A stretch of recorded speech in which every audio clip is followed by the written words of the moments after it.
आइए जानते हैं बिहार की 50 से भी ज्यादा बड़ी खबरें सिर्फ 15 मिनट में। आज के इस वीडियो में हम आपको बताएंगे सरकार के अहम फैसलों की बड़ी जानकारी, इसलिए वीडियो को पूरा जरूर देखें। और हाँ, आप हमें ये वीडियो बिहार के किस जिले या गांव से देख रहे हैं, कमेंट में जरूर लिखें। 79वें जन्मदिन पर लालू यादव का भव्य जश्न। कहीं बंटा 79 किलो लड्डू तो कहीं जेसीबी से गिर पड़े नेताजी। राष्ट्रीय जनता दल के संस्थापक और बिहार की राजनीति के बड़े चेहरे लालू प्रसाद यादव का 79वां जन्मदिन पूरे राज्य में उत्साह और जोश के साथ मनाया गया। पटना स्थित राबड़ी आवास पर सुबह से ही समर्थकों और कार्यकर्ताओं की भारी भीड़ जुटी रही। इस खास मौके पर सामुदायिक भंडारे का आयोजन किया गया, जहां बड़ी संख्या में लोगों ने भोजन ग्रहण किया। पूर्व मुख्यमंत्री राबड़ी देवी खुद लालू यादव का हाथ पकड़कर उन्हें आवास के बाहर लेकर आईं, जहां उन्होंने समर्थकों का अभिवादन किया और अपने हाथों से लोगों को भोजन परोसा। दूसरी ओर कई जिलों में राजद कार्यकर्ताओं ने अलग अलग अंदाज में जन्मदिन मनाया। कहीं 79 किलो का विशेष लड्डू तैयार किया गया तो कहीं केक काटकर कार्यक्रम आयोजित किए गए। वैशाली में एक नेता का जेसीबी पर चढ़कर जन्मदिन मनाने का प्रयास सोशल मीडिया पर चर्चा का विषय बन गया, जहां संतुलन बिगड़ने से वह नीचे गिर पड़े। इसके बावजूद पूरे दिन लालू यादव के समर्थकों में जश्न का माहौल बना रहा। वायरल वीडियो के बाद एक्शन में पुलिस हथियार के साथ पकड़ी गई वायरल गर्ल। पटना पुलिस ने सोशल मीडिया पर वायरल हुए एक वीडियो के आधार पर बड़ी कार्रवाई करते हुए एक नाबालिग लड़की को अवैध हथियार के साथ हिरासत में लिया है। वीडियो में लड़की के हाथ में हथियार दिखाई देने के बाद पुलिस ने मामले को गंभीरता से लिया और जांच शुरू की। जांच के दौरान पुलिस को सूचना मिली कि संबंधित किशोरी नौबतपुर थाना क्षेत्र के बाबूपुर गांव में मौजूद है। इसके बाद पुलिस टीम ने त्वरित कार्रवाई करते हुए उसे पकड़ लिया और उसके पास से हथियार बरामद किया। पूछताछ के दौरान वह यह स्पष्ट नहीं कर सकी कि हथियार उसके पास कैसे आया और उसे किसने उपलब्ध कराया। पुलिस अब हथियार की आपूर्ति करने वाले व्यक्ति और इसके पीछे संभावित नेटवर्क की जांच कर रही है। नाबालिग होने के कारण किशोरी के खिलाफ किशोर न्याय अधिनियम के तहत कार्रवाई की जा रही है और उसे बाल सुधार गृह भेजने की प्रक्रिया पूरी की जा रही है। पुलिस का कहना है कि मामले के सभी पहलुओं की गहन जांच जारी है। पटना कोचिंग विवाद। रोशन आनंद की जमानत याचिका पर आज सुनवाई। खानसर के गार्ड से मारपीट का आरोप। खान ग्लोबल स्टडीज के गार्ड से मारपीट मामले में आरोपित ज्ञान बिंदु कोचिंग के निदेशक रोशन आनंद की नियमित जमानत याचिका बुधवार को प्रधान जिला एवं सत्र न्यायाधीश की अदालत में दाखिल की गई। केस को एडीजे 33 की अदालत में स्थानांतरित कर दिया गया है, जहां गुरुवार को सुनवाई होगी। इससे पहले प्रथम श्रेणी न्यायिक दंडाधिकारी अनुराग वर्मा की अदालत ने मंगलवार को रोशन आनंद की जमानत याचिका खारिज कर दी थी। पुलिस ने रोशन आनंद, अभिषेक कुमार और गौरव कुमार को गिरफ्तार कर 3 जून को जेल भेजा था। वहीं हत्या के प्रयास और हथियार के अवैध इस्तेमाल मामले में खान ग्लोबल स्टडीज के संचालक खान सर उर्फ फैजल खान के सुरक्षाकर्मी प्रदीप कुमार और तालिबर सिंह की जमानत याचिका पर बुधवार को आंशिक सुनवाई हुई। अदालत ने अगली सुनवाई 11 जून को तय की है। बिहार में अब शहरों में शुरू होगा विशेष भूमि सर्वेक्षण। सम्राट सरकार ने जारी किया नोटिफिकेशन। राज्य कैबिनेट की मंजूरी के बाद शहरी क्षेत्रों में विशेष भूमि सर्वेक्षण की तैयारी तेज हो गई है। राजस्व एवं भूमि सुधार विभाग ने अधिसूचना जारी कर दी है। पहले चरण में नगर पालिका क्षेत्रों में विशेष शिविर लगाए जाएंगे, जहां भूधारी अपने दस्तावेज लेकर स्वामित्व का दावा करेंगे। सर्वेक्षण में जमीन के साथ अपार्टमेंट फ्लैट्स और बड़े भवनों का विवरण दर्ज होगा। स्वामित्व के लिए सरकार की ओर से प्रपत्र 1 में घोषणा प्रकाशित होगी और भूधारी स्व घोषणा पत्र देंगे। यह प्रक्रिया ऑनलाइन और ऑफलाइन दोनों माध्यम से होगी। दूसरे चरण में दावों का राजस्व अभिलेखों से मिलान होगा। अगर दावे और अभिलेख में अंतर पाया गया तो अलग प्रपत्र में विवरण दर्ज किया जाएगा। ग्रामीण सर्वेक्षण की तरह शहरी क्षेत्रों में भी आधुनिक तकनीक से मानचित्र और सीमांकन किया जाएगा। यह प्रक्रिया 30 दिनों में पूरी होगी, जबकि जरूरत पड़ने पर 90 दिनों तक बढ़ाई जा सकती है। अब मिनटों में बनेगा आधार। बिहार की 2000 पंचायतों में 21 जून से शुरू होंगी। सेवाएं पटना में हुई पंचायती राज विभाग की समीक्षा बैठक में ग्रामीण क्षेत्रों में आधार सेवाओं के विस्तार को प्राथमिकता दी गई। मंत्री दीपक प्रकाश ने निर्देश दिया कि 21 जून तक राज्य की 2000 ग्राम पंचायतों में आधार सेवा केंद्र शुरू कर दिए जाएं। इससे ग्रामीणों को आधार अपडेट और नई सेवाओं के लिए शहरों पर निर्भर नहीं रहना पड़ेगा। डीपीआरओ और बीपीआरओ को हर सप्ताह केंद्रों की स्थिति की जांच कर रिपोर्ट भेजने का आदेश दिया गया है। मंत्री ने चेतावनी दी कि आधार सेवा केंद्रों में किसी भी तरह की लापरवाही बर्दाश्त नहीं होगी। काम में ढिलाई बरतने वाले अधिकारियों और एजेंसियों पर कार्रवाई होगी। पंचायत स्तर पर डिजिटल सेवाओं का विस्तार सरकार का लक्ष्य है। बैठक में पंचायत भवन निर्माण, सोलर स्ट्रीट लाइट और अन्य योजनाओं की भी समीक्षा की गई। 1 महीने की सैलरी में 6 महीने निकालें, विधायक तेजस्वी यादव पर तंज, दिलीप जायसवाल का बयान बढ़ा। विवाद पटना में राजस्व एवं भूमि सुधार मंत्री डॉक्टर दिलीप कुमार जायसवाल ने विभागीय अधिकारियों को विशेष राजस्व शिविर को औपचारिकता न बनने की सख्त चेतावनी दी। इसी दौरान उन्होंने विपक्ष पर तीखा हमला बोला। जायसवाल ने कहा कि तेजस्वी यादव डिक्शनरी देखकर बोलते हैं और उनकी बातों का जवाब देना मुश्किल होता है। उन्होंने तंज कसते हुए कहा कि खजाना खाली है तो जिनके पास पैसा है वे जमा करा दें। विधायक को पर्याप्त वेतन मिलता है, अगर चाहे तो 1 महीने की सैलरी से 6 महीने निकाल सकता है। इस बयान से राजनीतिक विवाद बढ़ गया है। मंत्री ने कहा कि 11 जून से 17 जून तक विशेष राजस्व शिविर आयोजित होंगे। रविवार को भी यह शिविर चालू रहेगा। सभी आवेदनों की स्कैनिंग और ऑनलाइन अपलोड अनिवार्य होगी। 350 कर्मियों की तैनाती की गई है और शिवहर, शेखपुरा, लखीसराय, जहानाबाद और अरवल को छोड़कर अन्य जिलों में सर्वे कार्य जारी है। मंत्री ने स्पष्ट कहा कि लक्ष्य पूरा करना अधिकारियों की व्यक्तिगत जिम्मेदारी है और लापरवाही पर सख्त कार्रवाई होगी। बिहार में पति पत्नी का ड्रग्स साम्राज्य, 7 दिनों में 22 करोड़ की बरामदगी, अब तक 50 करोड़ का नशा जब्त। पटना पुलिस की विशेष टीम डीआईयू ने 1 हफ्ते के भीतर ताबड़तोड़ छापामारी कर 22 करोड़ रुपए की ब्राउन शुगर, हेरोइन और स्मैक बरामद की है। यह पूरा नेटवर्क पति संतोष साव और उसकी पत्नी रेखा देवी मिलकर चला रहे थे। इनके साथ साला और बहनोई भी इस सिंडिकेट का हिस्सा थे। फुलवारी शरीफ के गोपालपुर में छापामारी के दौरान संतोष साव का साला कृष्ण कुमार राम पकड़ा गया। उसने बताया कि बहन और बहनोई इस नेटवर्क को फैमिली बिजनेस की तरह चलाते हैं और उसे रोजाना 8,000 रुपये दिहाड़ी मिलती थी। रामकृष्ण नगर थाना क्षेत्र में हुई छापामारी में चिंटू उर्फ छोटू और मोनू को गिरफ्तार किया गया। इनके पास से पिस्टल, कट्टा, बुलेट बाइक, 15 करोड़ की हेरोइन स्मैक, 11 लीटर शराब, 11 जिंदा कारतूस और 3 मोबाइल बरामद हुए। बिहार एमएलसी चुनाव में एनडीए का क्लीन स्वीप, निशांत और पवन सिंह की जीत, आरजेडी को मिली सिर्फ 1 सीट। बिहार विधान परिषद की 10 सीटों पर हुए चुनाव में एनडीए ने दबदबा कायम रखते हुए क्लीन स्वीप किया। नामांकन वापसी की समय सीमा खत्म होने के बाद सभी 10 उम्मीदवार निर्विरोध निर्वाचित घोषित कर दिए गए। सबसे ज्यादा चर्चा मुख्यमंत्री नीतीश कुमार के पुत्र निशांत कुमार और भाजपा समर्थित भोजपुरी स्टार पवन सिंह की जीत को लेकर रही। दोनों की जीत पर राजनीतिक गलियारों में खूब चर्चा है। जदयू और भाजपा ने 4-4 सीटें जीतीं। लोजपा, रामविलास को 1 सीट मिली, जबकि विपक्ष की ओर से केवल राजद का 1 उम्मीदवार जीत सका। इस परिणाम ने विधानसभा के मौजूदा संख्या बल का असर विधान परिषद चुनाव में भी दिखा दिया। वहीं पंचायती राज मंत्री दीपक प्रकाश को उम्मीदवार न बनाए जाने से उनके राजनीतिक भविष्य को लेकर चर्चा तेज हो गई है। अररिया में सूदखोर माफिया एक्टिव, गरीब और मजदूर वर्ग बन रहे आसान शिकार, पुलिस ने तैयार किया एक्शन प्लान। अररिया जिले के रानीगंज थाना क्षेत्र में बिना लाइसेंस सूदखोरी का कारोबार तेजी से फैल रहा है।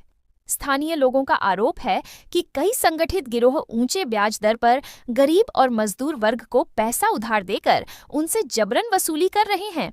ग्रामीणों ने बताया कि जरूरतमंदों को आसानी से आरण दिया जाता है, लेकिन बाद में अत्यधिक ब्याज वसूला जाता है। रकम समय पर न चुकाने पर धमकी और सामाजिक प्रताड़ना दी जाती है। कई परिवार कर्ज के बोझ तले दबकर आर्थिक संकट झेल रहे हैं। सूत्रों के अनुसार इस कारोबार में कई लोगों का संगठित नेटवर्क सक्रिय है। पुलिस ने कहा कि मामला संज्ञान में आया है और यदि शिकायतें सही पाई गईं तो कानूनी कार्रवाई होगी। थानाध्यक्ष धर्मेंद्र कुमार ने लोगों से अपील की है कि ऐसे मामलों की सूचना पुलिस को दें ताकि जांच कर सख्त कदम उठाए जा सकें। बिहार में गरीबों के घर फ्री सोलर पैनल से होंगे रोशन। सीएम सम्राट चौधरी 14 जून को करेंगे। योजना की शुरुआत बिहार सरकार गरीब परिवारों को बिजली की अनियमित आपूर्ति और बढ़ते खर्च से राहत देने के लिए सूर्य घर योजना के तहत मुफ्त सोलर पैनल लगाने जा रही है। मुख्यमंत्री सम्राट चौधरी 14 जून को इस योजना की औपचारिक शुरुआत करेंगे। बीपीएल परिवारों के घरों पर 1.1 केवीए क्षमता का सोलर पैनल लगाया जाएगा, जिससे हर परिवार को प्रतिमाह करीब 125 यूनिट बिजली मिलेगी। लाभुकों को कोई खर्च नहीं करना होगा, पूरा खर्च सरकार वहन करेगी। योजना के कार्यान्वयन के लिए Sen and Pandit voltage private limited को 8 जिलों में जिम्मेदारी दी गई है। पहले चरण में भागलपुर के 6,868 और अरवल के 2,808 बीपीएल परिवारों के घरों पर सोलर पैनल लगाए जाएंगे। इस योजना से गरीब परिवारों के घरों में निर्बाध रोशनी मिलेगी और ऊर्जा आत्मनिर्भरता को बढ़ावा मिलेगा। मुजफ्फरपुर में गैस सिलेंडर ब्लास्ट से 2 घर जलकर राख। सुबह हुए धमाके से दहला इलाका करजा थाना क्षेत्र के प्रतापपुर गांव में गुरुवार सुबह घरेलू गैस सिलेंडर में विस्फोट से बड़ा हादसा हुआ।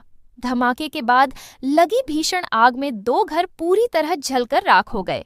स्थानीय लोगों के अनुसार खाना बनाने के दौरान गैस रिसाव से अचानक आग लगी और सिलेंडर तेज धमाके के साथ फट गया। विस्फोट इतना जोरदार था कि पूरे इलाके में अफरा तफरी मच गई। आग की लपटों ने पास के एक अन्य मकान को भी अपनी चपेट में ले लिया। दोनों घरों में रखा अनाज, कपड़े, नकदी और जरूरी दस्तावेज सब जलकर नष्ट हो गए। लाखों रुपए की संपत्ति का नुकसान हुआ है। ग्रामीणों ने तत्परता दिखाते हुए पानी और मिट्टी डालकर आग को फैलने से रोका। सूचना मिलते ही पुलिस और दमकल की टीम मौके पर पहुंची और कड़ी मशक्कत के बाद आग पर काबू पाया।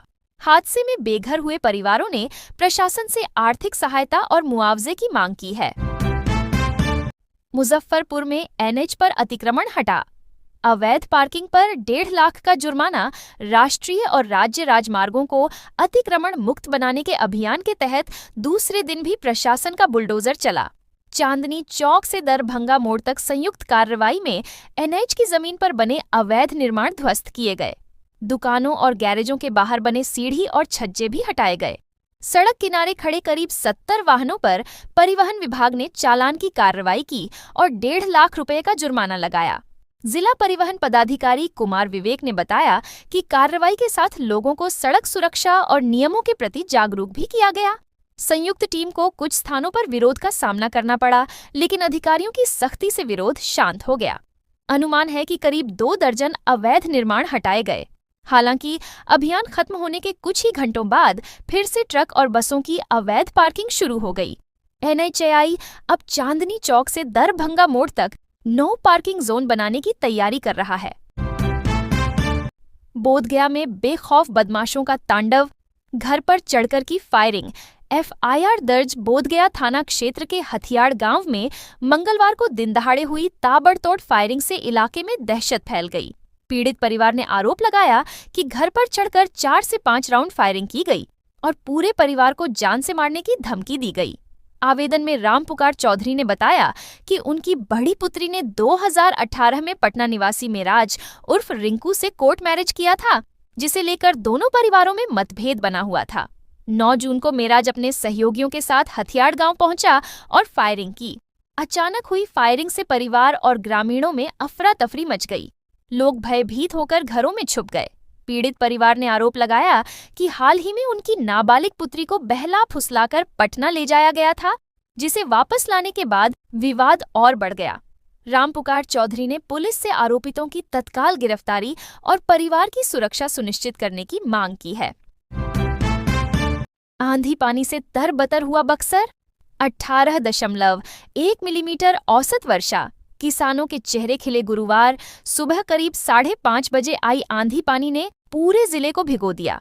सभी 11 प्रखंडों में वर्षा दर्ज की गई। जिला कृषि कार्यालय के अनुसार औसतन 18.1 मिलीमीटर वर्षा हुई।